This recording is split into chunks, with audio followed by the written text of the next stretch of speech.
Hello साथियों, welcome to Ashish classes. आज हम लोग पढ़ेंगे रिप्रोडक्शन इन ऑर्गेनिज्म का पार्ट 2। हमने पहले पार्ट में पढ़ लिया था, ठीक है। अब हम पार्ट 2 पढ़ेंगे। इसमें क्या दिया गया पार्ट 2 में? सबसे पहले हम पढ़ेंगे स्पोर फॉर्मेशन, ठीक है। स्पोर फॉर्मेशन होता क्या है? तो स्पोर फॉर्मेशन भी हमारा एक प्रकार का क्या होता है, asexual types of asexual reproduction या मोड ऑफ एसेक्सुअल रिप्रोडक्शन होता है। आइए पढ़ लेते हैं स्पोर फॉर्मेशन के बारे में आराम से। In many organism specially in fungi, देखो बहुत से ऑर्गेनिज्म, उनमें से क्या है, स्पेशली अगर हम फंगी की बात करते हैं, special structures are present for asexual reproduction, ठीक है। तो यहाँ पर क्या होता है कि in many organism specially in fungi, देखो बहुत सारे ऑर्गेनिज्म में क्या होता है, स्पोर फॉर्मेशन होता है, लेकिन मेनली अगर बात करते हैं तो ये फंगी में हमारा स्पोर फॉर्मेशन पाया जाता है। आगे बात करें, the structure are present for the asexual, वही चीज बताएगी कि स्पोर फॉर्मेशन जो होता है हमारा एक प्रकार का मोड ऑफ एसेक्सुअल रिप्रोडक्शन होता है। आगे चलते हैं, इस स्पोर फॉर्मेशन किन में होता है, ये टाइप इनके एक प्रकार से कह सकते हैं। सबसे पहले अगर हम बात करते हैं जू स्पोर्स। अब जू स्पोर्स में स्पोर फॉर्मेशन कैसे होता है, ठीक है। दीज स्पोर्स, मतलब ये जो स्पोर्स होते हैं, आर मोटिल। मोटिल का मतलब समझते हो, ये ऐसे स्पोर होते हैं जो मोटिल करते हैं। मोटिल का मतलब जो चल सकते हैं, ठीक है। Spores as they bear flagella. अब देखो ये मोटिल होते हैं तो कॉमन सी बात है, इनमें फ्लैजिला पाया जाएगा। फ्लैजिला क्या होते हैं, इनमें चलने के जो अंग होते हैं, ठीक है। आगे इनको समझेंगे फ्लैजिला होते क्या हैं। फॉर लोकोमोशन, ठीक है। तो इनमें फ्लैजिला जो होते हैं वो लोकोमोशन में काम करते हैं, यानी इनके चलने में जो हेल्प करते हैं, ठीक है। इसका एक एग्जांपल आ जाता है क्लेमाइडोमोनास, ठीक है। देखो यहाँ पर अगर हम क्लेमाइडोमोनास के स्ट्रक्चर की बात करें तो ये क्लेमाइडोमोनास का स्ट्रक्चर है, और इसके अंदर क्या होता है कि ये हमारे स्पोर्स बनते हैं, ठीक है। ये स्पोर्स बनते हैं, और देखो इस क्लेमाइडोमोनास के यहाँ पर ये इसके चारों एक स्पोरेंजियम है, ठीक है। स्पोरेंजियम क्या करता है कि इनके अंदर के जो स्पोर होते हैं उनको प्रोटेक्ट करता है, ठीक है।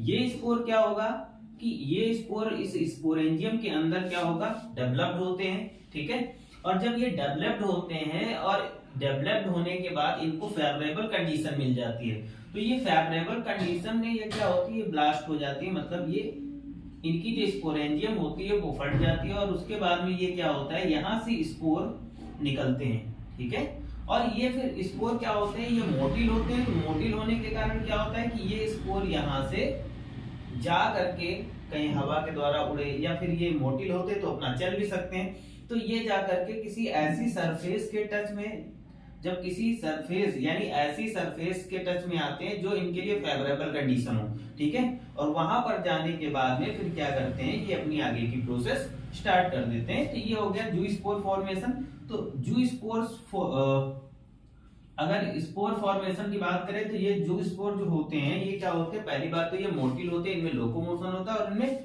ये फ्लैजिला पाया जाता है। ये जो दिख रहा है आपको, ये फ्लैजिला इनमें क्या करता है, इनको चलने में हेल्प करता है, यानी सहायता देता है, ठीक है। नेक्स्ट चल लेते हैं हम लोग स्पोरेंजियोस्पोर्स क्या होते हैं, ठीक है।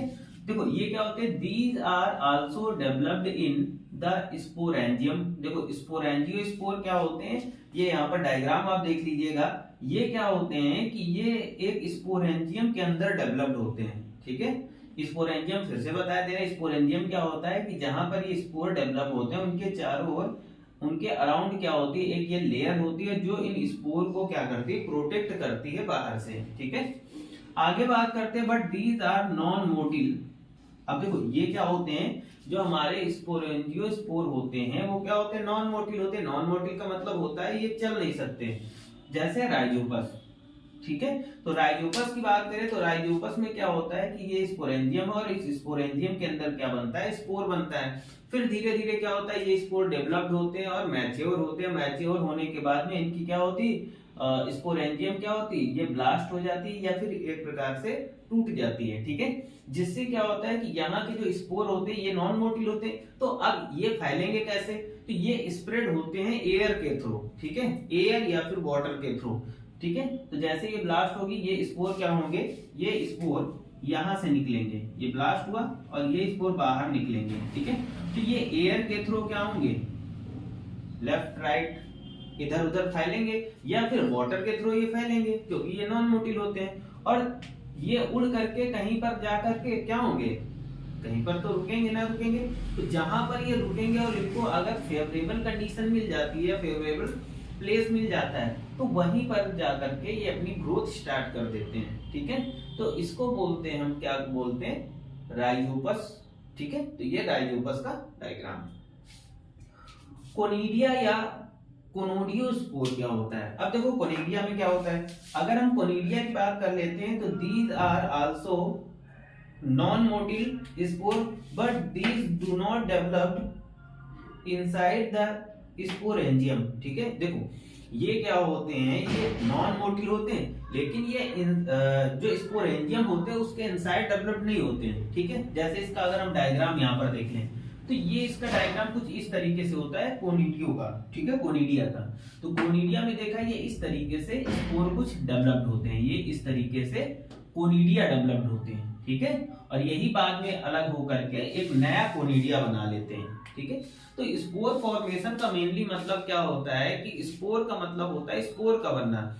जैसे आप फंगी की बात कर लेते हैं, ठीक है। तो फंगी में भी क्या होता है, स्पोर फॉर्मेशन होता है। जैसे आपने देखा होगा कि ब्रेड के ऊपर एक फंगी जाता है और एक दो दिन के बाद उस पर हजारों संख्या में फंगी दिखाई देते हैं, ठीक है। तो वहां पर क्या होता है कि स्पोर फॉर्मेशन होता है। स्पोर फॉर्मेशन में क्या होता है कि मतलब नंबर ऑफ क्वांटिटी में ज्यादा ही स्पोर बनते हैं, और जब ज्यादा स्पोर बनते हैं तो ये तेजी से अपनी ग्रोथ करते हैं, ठीक है। तो जैसे ब्रेड पे देखा होगा आप, थोड़ी सी फंगी लगी हुई है ना, तो कल देखोगे उसका 4 गुना 5 गुना, क्यों, क्योंकि क्या होता है, एक स्पोर फिर उससे कई सारे स्पोर और फिर उससे कई सारे स्पोर बनते हैं, स्पोर स्पोर फॉर्मेशन होता है, ठीक है। तो ये स्पोर फॉर्मेशन हमारा इंपॉर्टेंट है। स्पोर फॉर्मेशन हमेशा स्पोरेंजियम के अंदर होता है। स्पोरेंजियम क्या करता है कि उन स्पोर को प्रोटेक्ट करता है। कब तक प्रोटेक्ट करता है, तो ये प्रोटेक्ट तब तक करता है जब तक ये स्पोर मैच्योर नहीं हो जाते हैं, ठीक है। जैसे ये स्पोर हमारे क्या हो जाते हैं, मैच्योर हो जाते हैं। मैच्योर होने के बाद में स्पोरेंजियम क्या होती है, ब्रेक हो जाती है, यानी एक प्रकार से टूट जाती है। और टूटने के बाद में फिर क्या होता है कि ये स्पोर बाहर की ओर बिखर जाते हैं या स्कैटर्ड हो जाते हैं, ठीक है। अब इसमें भी कई सारे स्पोर हमारे मोटिल होते हैं या फिर नॉन मोटिल होते हैं, है ना। तो वो जो मोटिल होते हैं तो वो अपना चल के चले जाते हैं फ्लैजिला के थ्रू, लेकिन जो नॉन मोटिल होते हैं वो क्या करते हैं कि अपनी जगह से दूसरी जगह पर जाने के लिए क्या होता है, जब इनकी स्पोरेंजियम फटती है तो ये फटने के बाद में क्या होता है, एयर और वाटर के थ्रू क्या होते हैं, डिफरेंट प्लेसेस पे चले जाते हैं। लेकिन ये डिफरेंट प्लेसेस पर जाने के बाद में जब तक इनको सुटेबल कंडीशन नहीं मिलती तब तक ये अपनी ग्रोथ नहीं करते हैं, ठीक। जैसे इनको सुटेबल स्पेस मिल जाती है वैसे ये क्या करते हैं, एक नए स्पोर का स्ट्रक्चर या नए चीज का नया स्ट्रक्चर बनाते हैं, ठीक है। जिनमें से हमने पढ़ा जू स्पोर के थ्रू कैसे हमारा स्पोर फॉर्मेशन क्या होता है, स्पोरेंजियोस्पोर्स के थ्रू कैसे होता है, कोनिडिया या कोनोडियोस्पोर के थ्रू हमारा स्पोर फॉर्मेशन कैसे होता है, ठीक है। तो ये स्पोर फॉर्मेशन का हमारा इंपॉर्टेंट टॉपिक था, ठीक है। इससे पहले पार्ट 1 में हमने रिप्रोडक्शन इन ऑर्गेनिज्म के बारे में अच्छे से पढ़ा है। तो पार्ट 2 को हम यहीं तक कंटिन्यू करते हैं, उसके बाद नेक्स्ट पार्ट में हम और आगे मिलेंगे।